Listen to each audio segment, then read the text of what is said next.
Hello, everyone. Welcome to the end of the world, or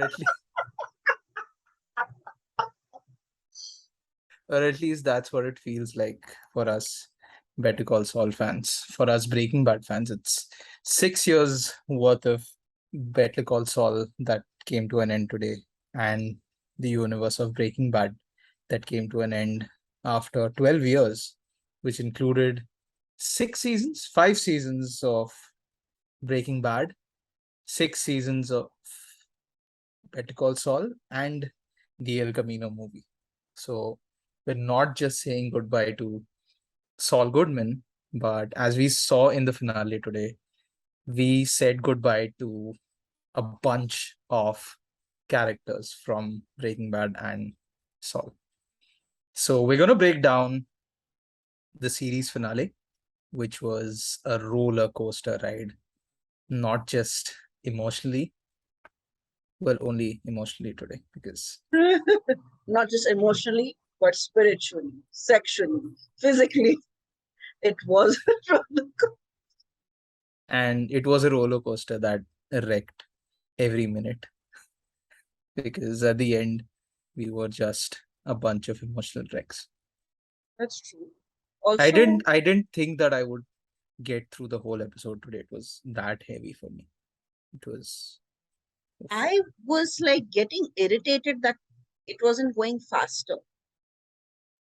Yes, it's like, so this is what they Yeah. did, right? In the whole season, in the second part of the season, like they started the gene storyline Yeah. about 3 episodes back, when the black and white thing started.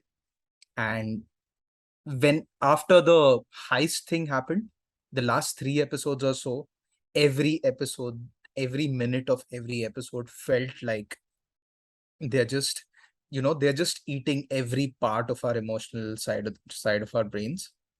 Because they, at the end of every episode in the last 3 episodes, I was an emotional wreck. I wanted this.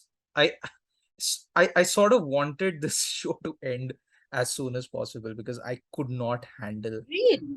The last Yes. three episodes made me realize I never want this story to end. But, Uh, I but didn't then you're want just torturing yourself. it's Uh, okay. That's okay. Why why do why do you not see that there is some level of comfort in this universe that some of the people survived the aftermath of that? Honestly, there was very little comfort for me in El Camino, but I found a lot more comfort in this series than I did in any of the character arcs of Breaking Bad universe in general. no, no, no. I'm not talking about the storytelling. Obviously, like the reason why uh, it hurt me is because I sort of allowed it to hurt me. And I'm saying it in that way. So yeah, I am anthropomorphizing a TV show, and you know, at me for whatever reasons that you want, but this is, I'm just gonna say it, the best show of television, Absolutely, like, ever. hands down, hands down. It is it is phenomenal. Okay, so if you guys haven't watched the finale or not watched Breaking Bad or not watched Better Call Saul, screw all of you. Why are you listening to this? Don't listen to this. Because stuff is about to get spoiled real good. Believe Yeah, it we're or gonna, not. Yeah, yeah, like tell me. believe it or not, it was the happiest ending that they could have possibly given us, given what was going Yes. on.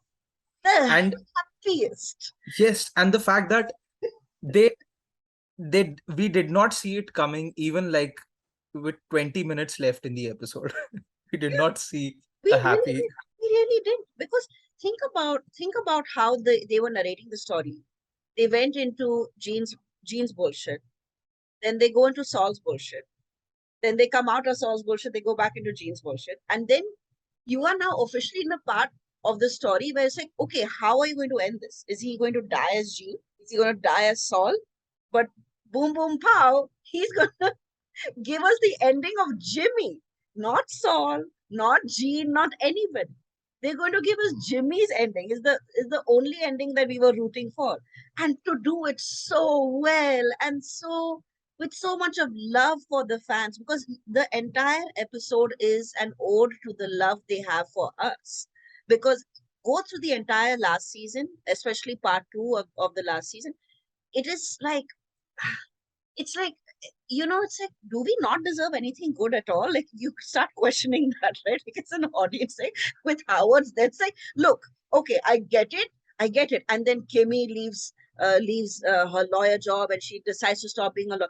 Nothing about the last couple of episodes told us that we deserved a good ending, that we deserve a soft epilogue. And to give us the happiest possible ending for two characters who are in some way the cause and also the collateral damage of the Breaking Bad universe, if you think about it in a very specific way. They are the reason of the collateral damage, and they are also the collateral damage at the same Oh time. yeah. So what, makes me so happy. They made these two characters so pivotal. I don't think I don't think anybody would have thought that this would be just an origin story of Saul Goodman. We didn't know that they're gonna give us closure in a spin-off show. it's like it's Mhm. like showing us Friends and then starting Joey and then again giving us closure of Friends. I kind of want to, I have a question for you. What was the, there are some very beautiful themes that they have repeated in the last episode, right? What was the intent of showing Jimmy and his brother having that conversation and then ending the scene with Jimmy's brother picking up the H.G. Wells Time Machine novel, to linking that to Walter White's dialogue with him, where he's like, don't talk about time machines. It's a very real and a very impossible concept. and Mhm.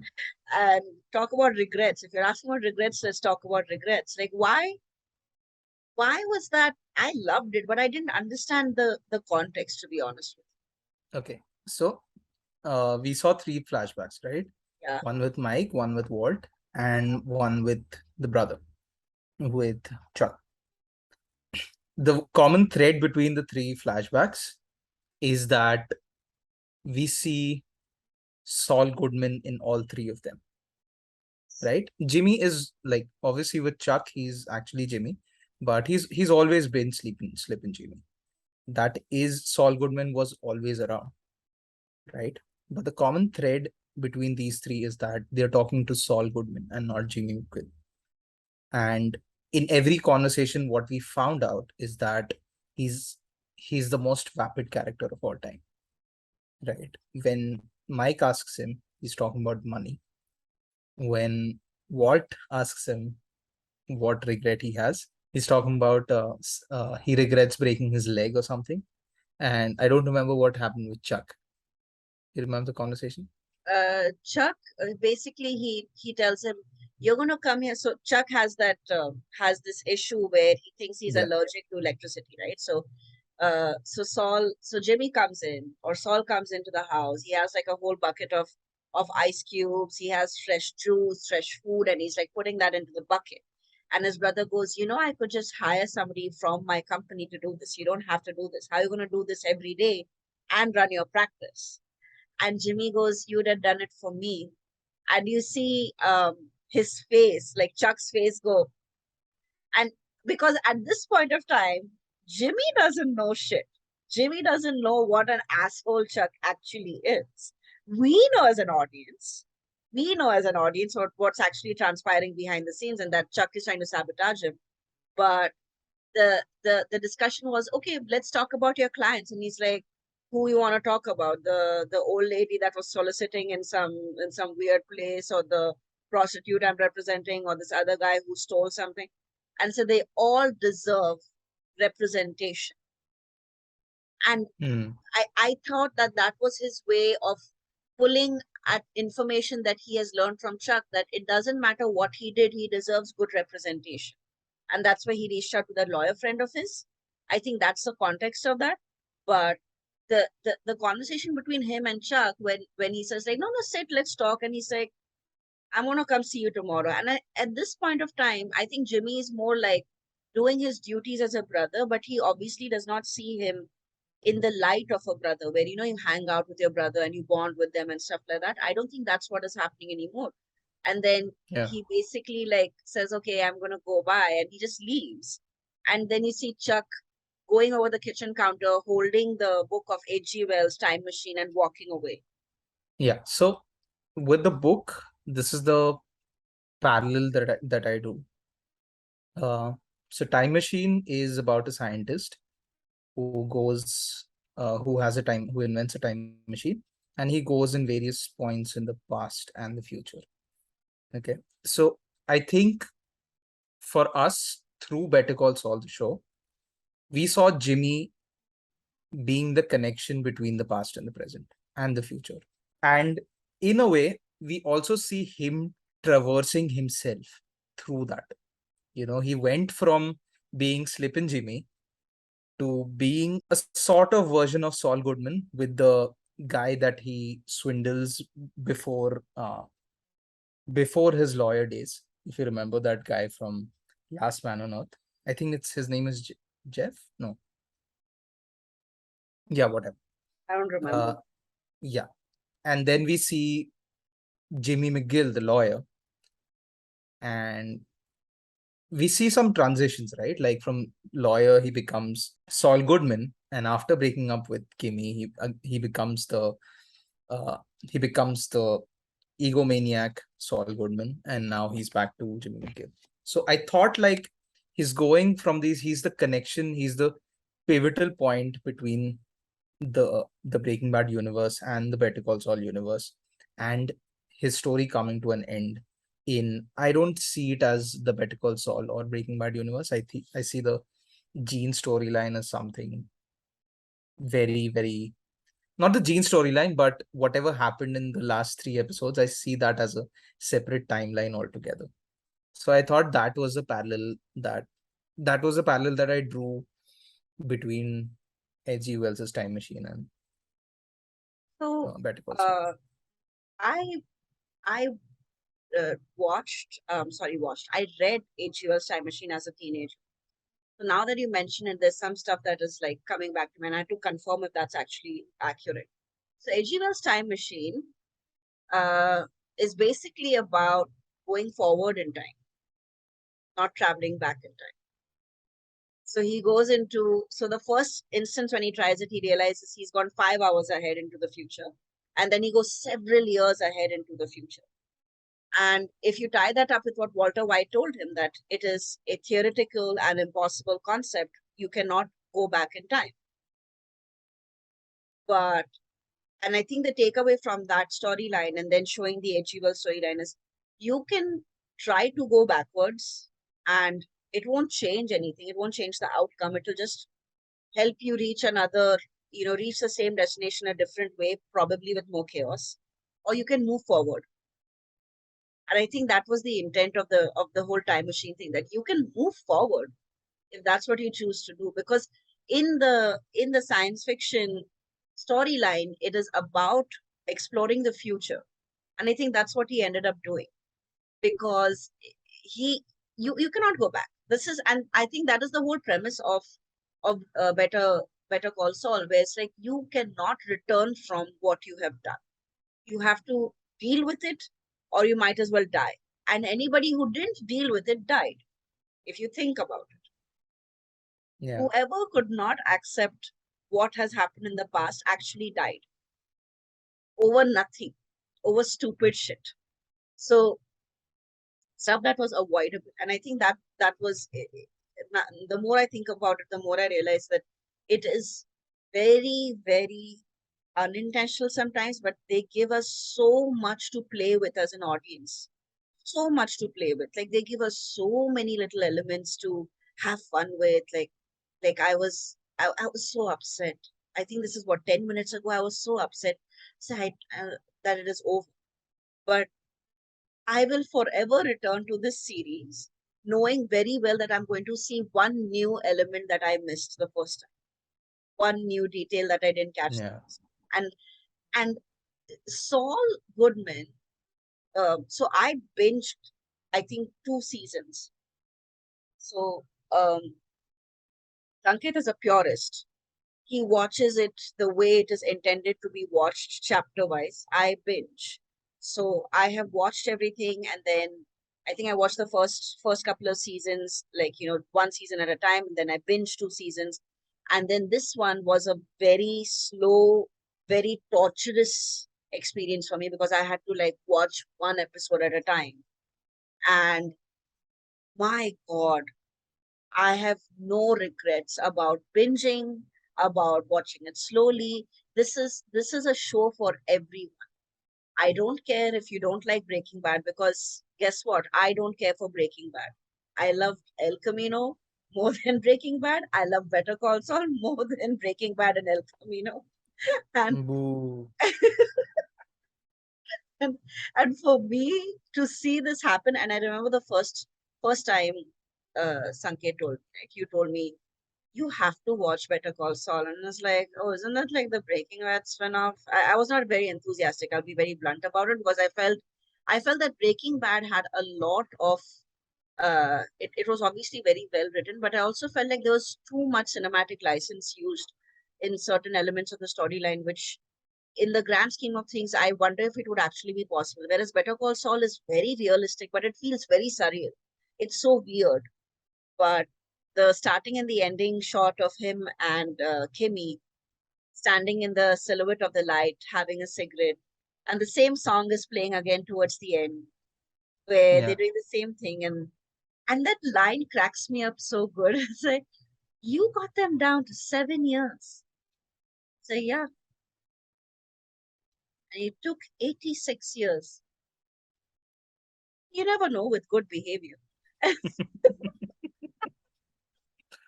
You know, right before that scene, like with the bus thing that happens, everybody's chanting Better Call Saul.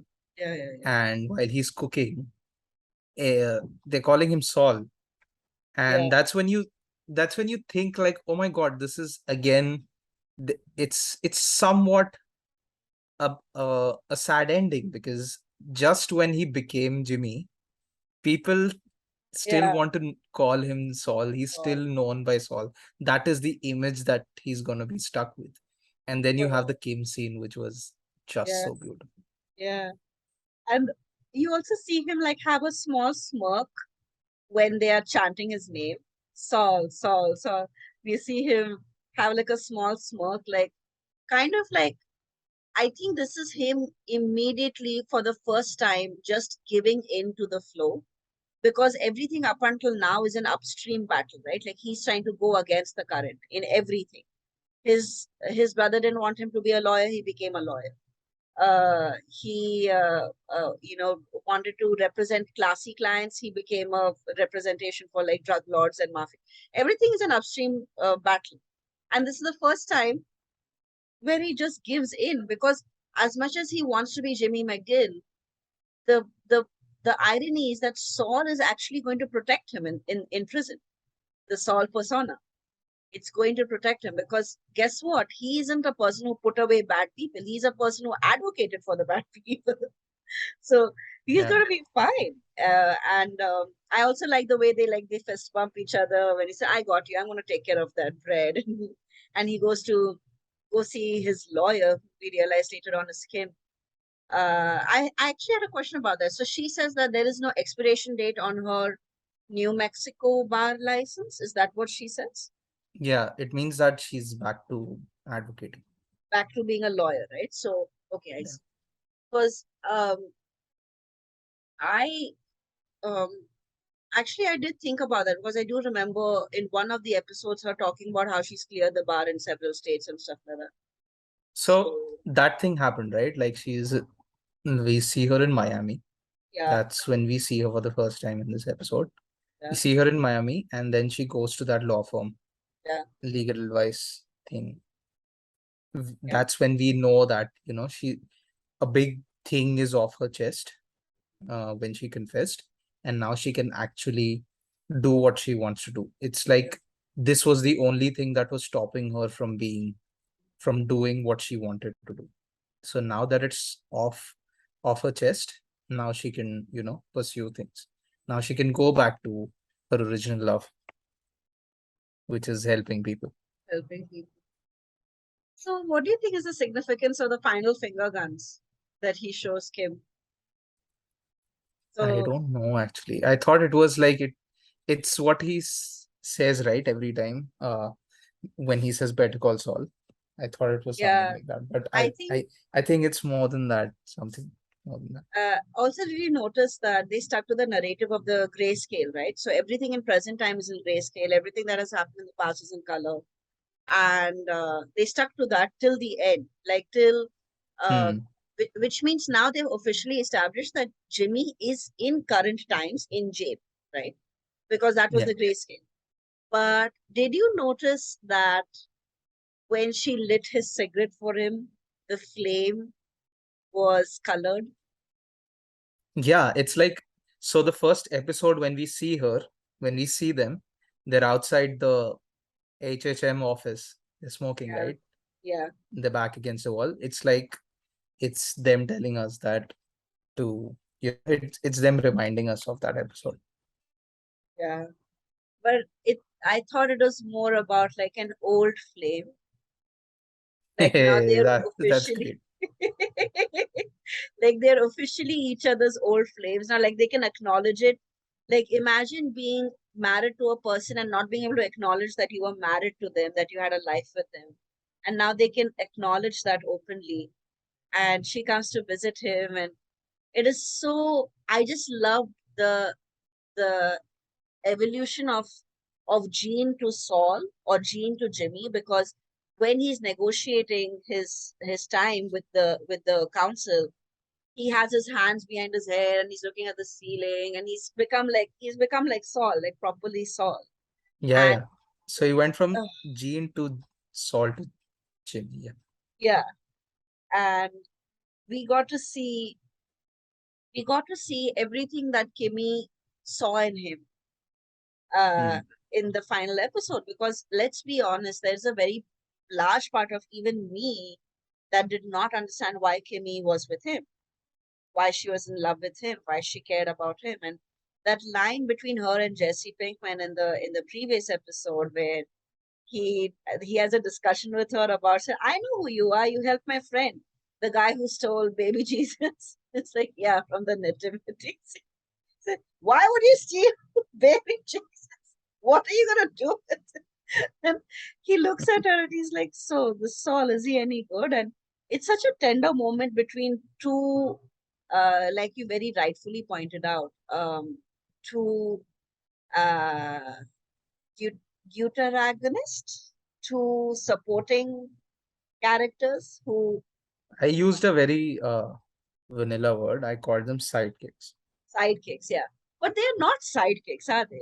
Yeah, They're that's what I'm saying. So these two are sidekicks who yeah. are way more morally balanced than our protagonists. Oh, yeah. And it's kind of weird, but if you think about it, there is the concept of, okay, by the way, I want to talk a little bit about Guillermo del Toro's upcoming festival that's going to happen on Netflix in a couple of months, I think. And there's something about Pinocchio that's happening in that, right? No, And no, no. Pinocchio is a whole different story, right? oh, that's a different story. That's a different film. So But that isn't he that's the directing? one.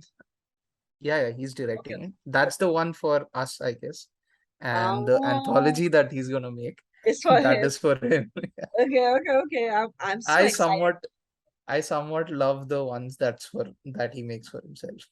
Yeah, me too. It's so well, and also the trailers are looking so good right now. But anyway, the reason I brought that Yeah. up was because I went and revisited the Pinocchio storyline, and I was reading about it, and I was realizing that Pinocchio is a person who gets into trouble, or his nose like grows long when he lies, right? So because he is made of wood, because he's not a real person, he has to be given a subconscious. So there is a guardian angel that actually tells him right from wrong. And obviously Pinocchio doesn't listen to the angel at all times, but um, he is given an opportunity to listen. and he becomes a real person, a real boy, only after he accepts his subconscious. And I think that's what happened with Walter White, obviously, when it comes to Jesse, where Jesse was his guardian angel in many ways. And again with Jimmy, because let's be frank, till Kim was in the picture, Jimmy got away with a lot more shit. The second Kimmy left was when everything started spiraling very quickly, very badly. And to see him give up the Pinocchio persona of, not being real, of not being a liar anymore, and him just confessing to everything in court because he was done. Like, you see that moment between him and Kim where he looks at her. And I don't think there has been a greater pickup line in the universe than admitting to everything and getting 86 years, because this is him officially being like, I don't care what these people think anymore. I care what you think. I Yeah. care that you know that I could have taken the 7 years, but I didn't.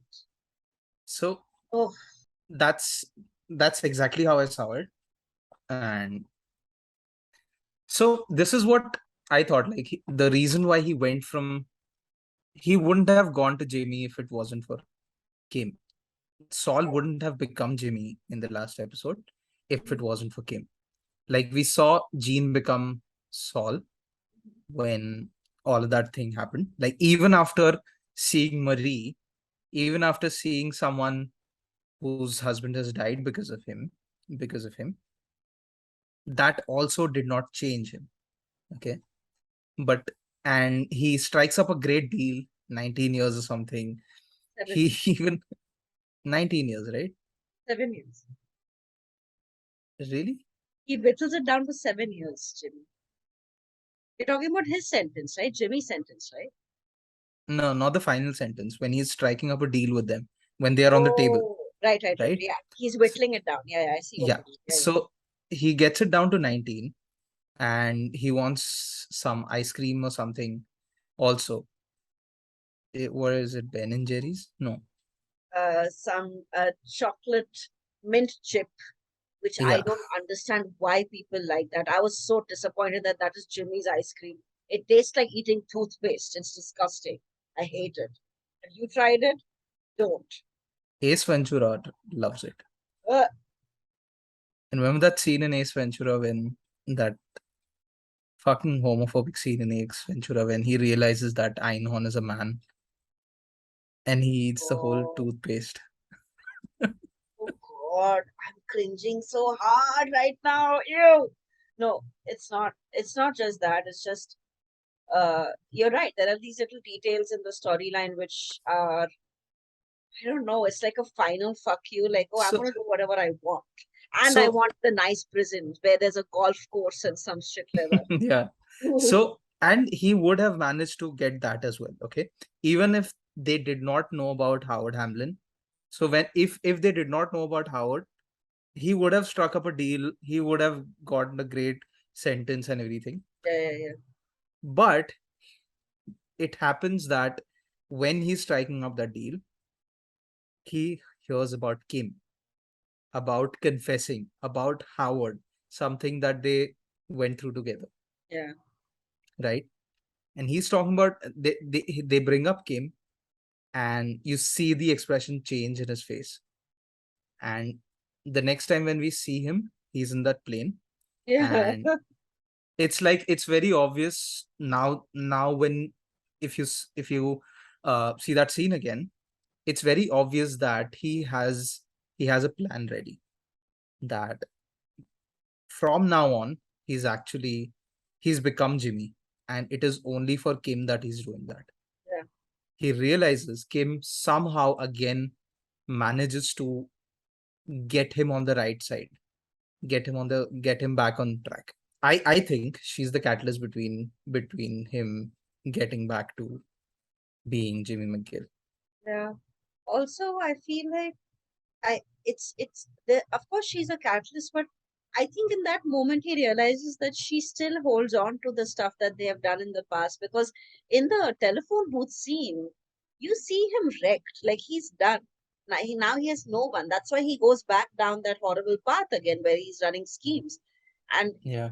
the, to see him realize that, okay, she still considers me. I still exist somewhere in her universe, whether or not she likes it, but at least I do. Because to And go back and yeah, tell yeah, that yeah, tell. widow, like when she goes and she tells Howard's widow whatever about whatever happened, puts in a written statement, and everything. That is her kind of taking his advice, right? Where he says that, why you being such, high and mighty, why don't you go and confess? In a way, she takes his advice. You know what? You're right. I should go and confess. And it's just, oh God. And the beauty of that is that is the one thing which actually has nothing to do with it. Howard died because Howard died. It had nothing to do with them. It was the one thing which they physically did not cause. I mean, yes, they screwed with him and they messed with him, and he wouldn't have been in their house in the first place had they not. Absolutely, but they didn't pull the trigger. That is the truth of the story. They weren't the ones who killed him. So I But that was the only thing, right? Like, and he asks his legal advisor as well. Like, yeah yeah when he tells him that Kim actually confessed, he's like, "Are they taking any actions against her?" And he said that some, like, I think they will or something like that. yeah And he's actually really surprised and somewhat proud of her that she's done something like that. yeah. And I think that was the reason why he decides to confess every single thing, right? Like, Some courage. even even with the, okay, let's come to the court scene, right? So even with the Chuck thing, this is what I realized way back in season 5, no, season 4, season 3 finale. Chuck dies, right? Yeah. So no, or was it season I guess 5? it was season. It doesn't matter. But then Yeah. So after the Chuck season, dies, yeah, after Chuck dies, uh we see Jimmy sitting on that bench. Okay. And in that first episode, we see him sort of have the regret that he shows in this episode as well, right? Like the regret of the fact that Chuck died because of him, of whatever that he pulled. He, stole the law from Chuck, something that he loved, right? And we see him uh, being in regret for that first episode. If you go back and watch that episode, he is actually blaming himself for Chuck killing himself. And then Howard comes in and tells him that, it was actually my fault that Chuck died. He gives some reason as to I should have looked after him or something like that. And at that moment, something switches and Jimmy immediately goes into denial. It just, he just switches back to Saul Goodman and he's like, no, now it's not my issue. Actually, it is Howard's fault. So he's in denial the whole time yeah, up until this episode, where yeah, where he actually decides, when he learns about Kim, who can actually confess something that has happened way more than 15 years ago. yeah. She she is now somewhat guilt free. That's what he thinks. So he thinks that if she's able to do that, uh that's a great motivation for me. And yeah, it's because of her that I'm doing all this. And what a great move of bringing her into the courtroom, bringing her back into the courtroom. That was all Saul Goodman's. That only Saul Goodman could do. And I think, like, the suit that he wears, right? Yeah, I that's think that was like a big goodbye to. It's like, Saul Goodman, goodbye. yeah, This is the last time I'm wearing something of yours. yeah. So there is something about the clothes. So you see him literally inside a dumpster scavenging for the diamonds that have fallen from the box. You see him give up the jean persona through the clothes, where now he's in his normal clothes. You see him talking with the lawyer friend of his in a very Saul Goodman style. It's like, okay, you're going to take a flight from here to here, and it's going to be a connecting flight from Houston. And he's like, who's paying for this? You are. you see the, you It's see the like, smoothness. yeah, it's like you're privileged. You're the privileged one here. Yeah, this is You an need more. opportunity You for need my help. you. Yeah. Uh, it's just fascinating, and then you see that the story kind of ends on showing different coat hangers, different like clothes hangers with different clothes of Saul Goodman, like the stuff he has worn through the years.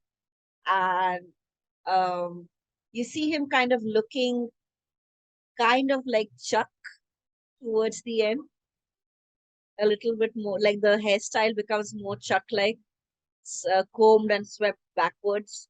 Like, with the dignity of having a balding head, because he would comb over his bald patch, but he Oh doesn't do yeah. that anymore.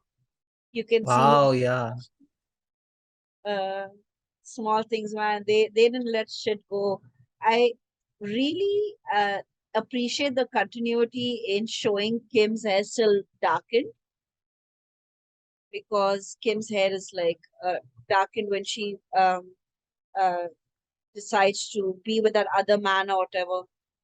Uh, by the way, one of the most cringy, awkward, uncomfortable sex sounds I've ever heard was between Kim and that boyfriend of hers, where they're having sex, and instead of saying anything at all, he says, "Yep," while having sex.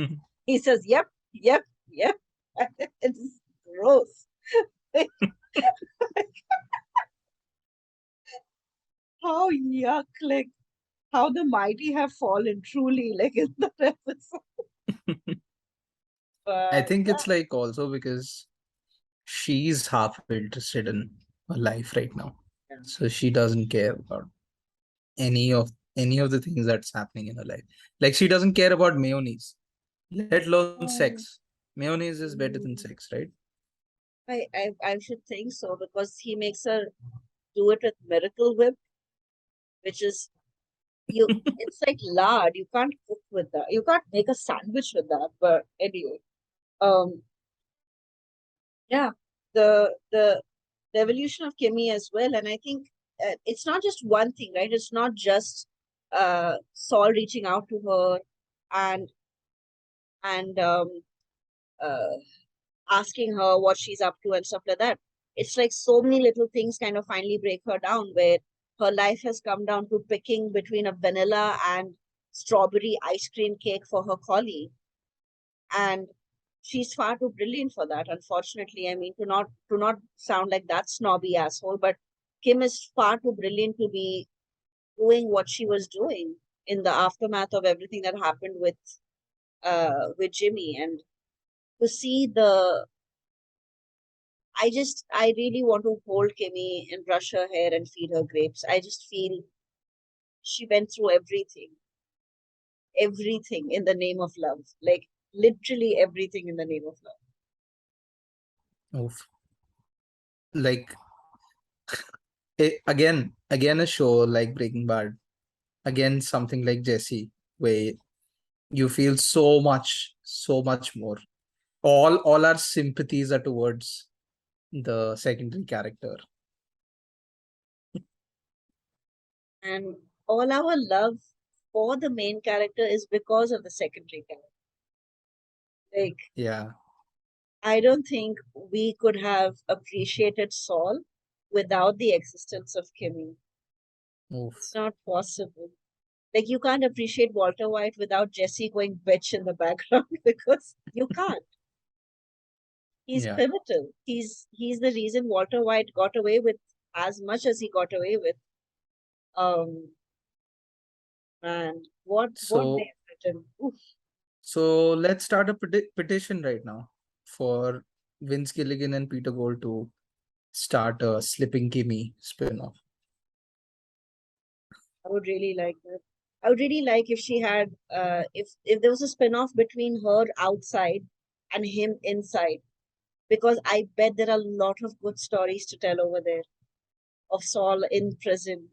Because imagine having nothing, having no means of escaping, no means of actually slipping, and still being able to like get away with stuff inside prison, because he's surrounded by people who probably need counsel. So he would make, I don't know, he would make a very good like companion when it comes to that. And to see Kimmy on the outside without, um, Jimmy's, why do I keep calling her Kimmy? She's Kim, right? She calls herself Kim Bex. Yeah, yeah. But It's just Jimmy and Kimmy sounds better. Yeah. And I don't know, there's a lot of good stories over there. If they decide, I'm sure if there's a good story to tell, they'll come back because this was such a good story to tell. Such a good story to tell. So I know that they're not coming back because Vince Gilligan said that this is the end of the Breaking Bad universe for them because he doesn't. I don't know what that meant, but he said, I don't want to be the guy with the lampshade on his head at the end of the party. I don't know what that meant, but Oh, do you know what that means? I think I think that means, like, okay, so if you think about everything that has happened um in the Saul Goodman universe, right? Breaking Bad is kind of like a late night party, It's 1:30, everybody's having a good time. Saul Goodman is when you overstay your welcome. And that's what he Hmm. means by the lampshade on his head. Like, where you're so drunk that you don't even know that it's like freaking 4 in the morning. You're in somebody else's house. And you just have Oh, you're like passed out under a lampshade.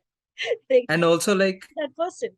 oh, so also like that guy who has a lampshade on his head was probably the life of the party at one Yeah. point, and then he got so drunk that he got sloshed, and Yeah. And he was everybody out started and then you cursing make him him. a nuisance. So you don't want to be that either. You want to leave while you want to leave as a winner, which I completely understand because this is a beautiful way to end it. If they ended it on this and they let us believe that Saul wiggled his way out of this one as well, I will be very happy to just imagine that. Because again, this is the happiest ending they could have given us. I was telling you, they're gonna kill someone. They're gonna show him and Kim finally seeing each other for the first time, and then they're gonna shoot him in front of her. That's what is gonna happen. Or they're gonna shoot her in front of him. Like, I was so sure this was going to end so badly. But it did. They're still kicking. They're still very much alive. They're still doing what they do best. And I don't think as an audience we can ask for more. It is the perfect perfect arc, perfect closure. Um, to wind this up with minimal collateral damage is also very difficult because the story could have gone awry very quickly. But they didn't. They didn't care. They stuck to what could have genuinely happened with these kind of characters. They let Kim shine in a way that only that character can shine. They let Jimmy wind up his story in a way that made complete sense. Because if you think about it, how else was Jimmy going to get out of this? He's not. He would always remain like there's a scene where he pulls off that whole stunt of like robbing the store with Jeff and the other guy. And then in the end, you see him walking around the store and picking up a flashy shirt and putting it down because he Yeah, cannot be that person anymore. That's not the life we want for Jimmy, right? We want Jimmy to be out in the open, to be in the wild doing what he does best. We don't want him in hiding. Even it's if like he's in prison, at least he's not in hiding anymore. it's like right now he's the best version of himself. Even when he was like he was a guy that all with all the sibling rivalry aside, but he's the guy that Chuck wanted him to be as well, right? Like Yeah, someone who, just would just be the straightest guy ever, yeah. like that. Do the He's right the thing. best version of himself. He's sort of saying that, this is what I want to do. This is what Chuck would have wanted me to do as well. Okay. Last thoughts on the best show of all time. How do you want to say goodbye to it? Uh, I want to say goodbye to Kim.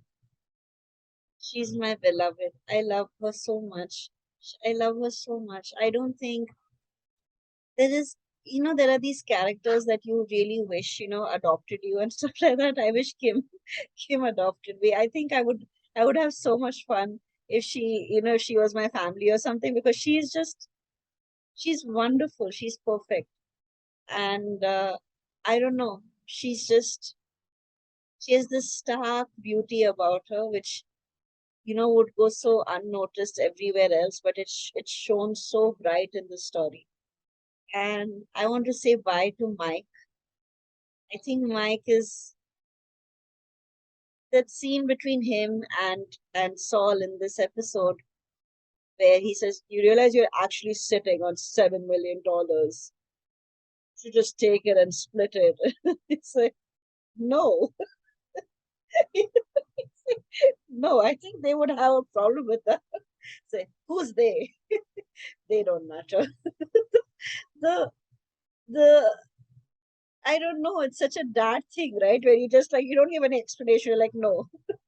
And like when he's like drowning himself in that water tub that he finally sees, it's like, stop it, you're gonna get sick like that. And like Mike is the ultimate dad. He was the ultimate dad. And to see him in this place, to see his origin, to say that his biggest regret was, or to go back to the time when he took his first bribe, like what? Like what Hmm. storytelling? I mean, and I Yeah. want to say, of It's course, like, yeah, yeah. it's No, no, like, you complete. So it's like the three flashbacks that we had, right?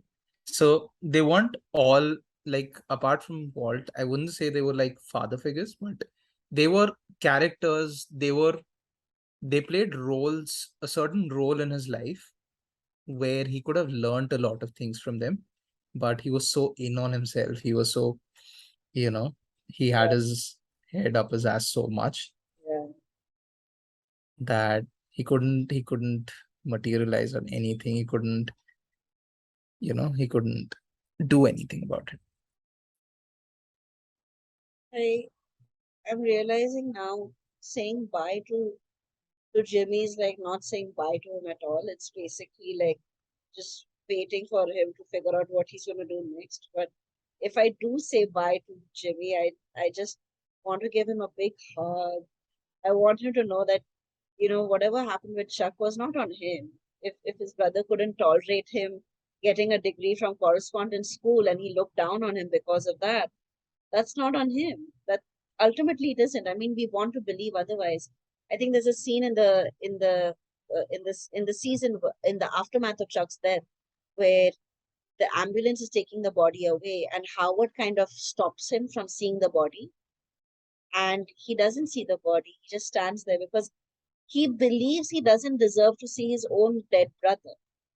Like Howard convinces him of that. And I think that is Howard's greatest crime. Uh, I think Yeah. that is the beginning of the end for Howard, where he intervenes in a place that was technically none of his business. It really wasn't. Chuck is dead. Does it matter if Jimmy sees him one last? It doesn't matter. You don't have to be an ass about that. But yeah, I mean, I said my goodbyes to Howard, obviously, a couple of episodes ago. But I want to say bye to Nacho, because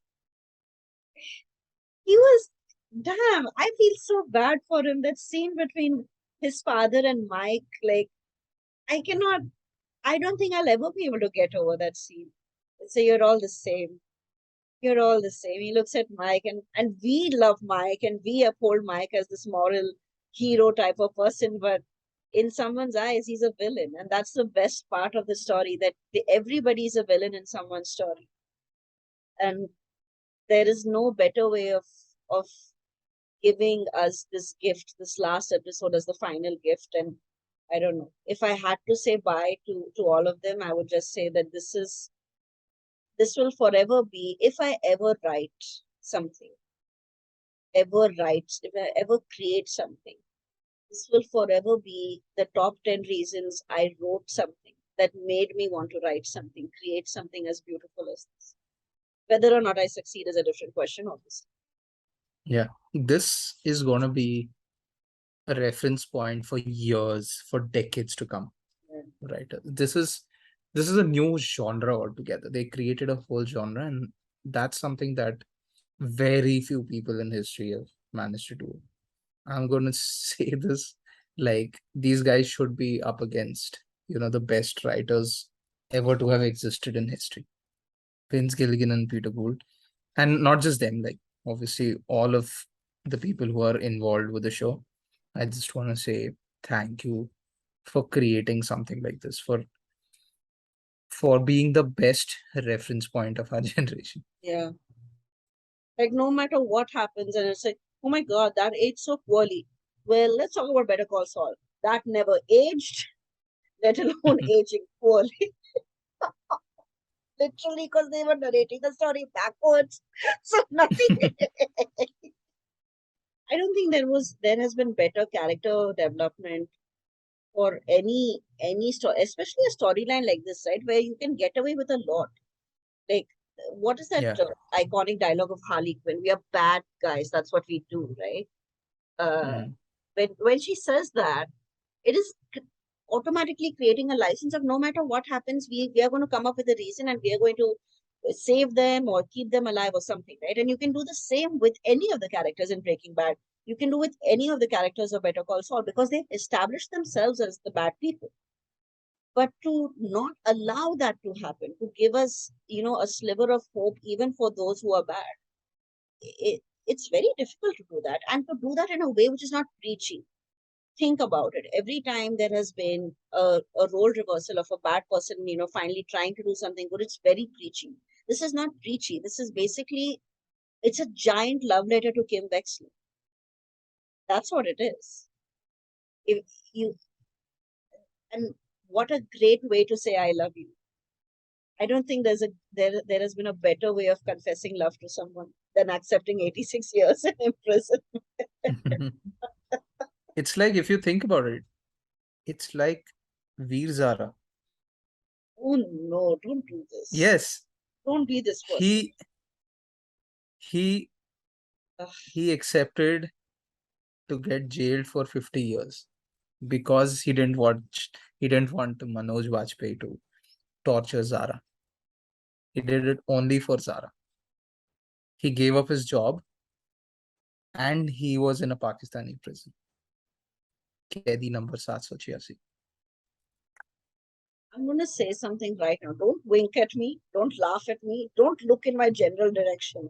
I hate you I with like f- a burning I fire. I fart in your general direction. Your mother was a hamster and your father smelled of elderberries. But um, speaking of things that fill me with a burning rage, why aren't you guys subscribing? Why aren't you guys subscribing? We know you're watching. We can see you're watching. You don't subscribe. Why you do this? We have done nothing but love you. Subscribe, guys. Like, share. Remember, you guys will be, whenever our channel grows, you guys would be proud to be the first members of our community. Yeah, the ones who And recognize the diamonds in the rough, baby. yeah, that's what's gonna give you perks. Also, you will have our undying love. Think Yeah. think of it this way. We will love you the way Kim loves Jimmy. Think about it. Ooh. Can Or anyone Jimmy loves Kim. Or Veer loves Jara. I hate you. 50 years in prison. Ugh. Anyone who's All not right. watched the movie, Veer Zara, don't watch it.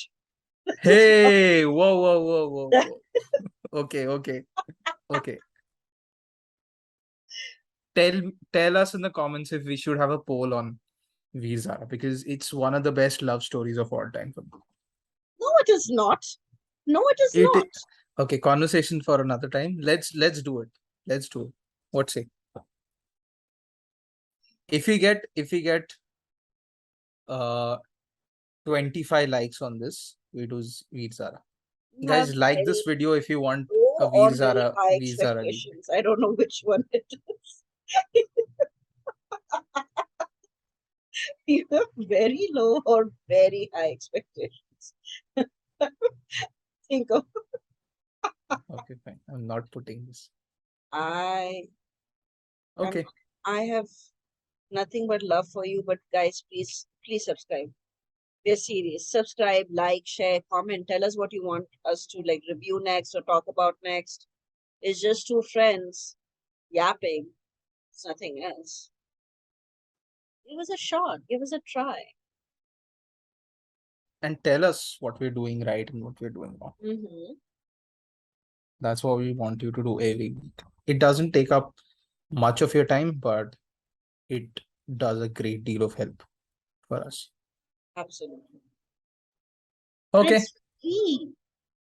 It's free. Liking is free. Subscribing is free. Just do it. All right. Ciao, Bella. Ciao, Bella Boobies.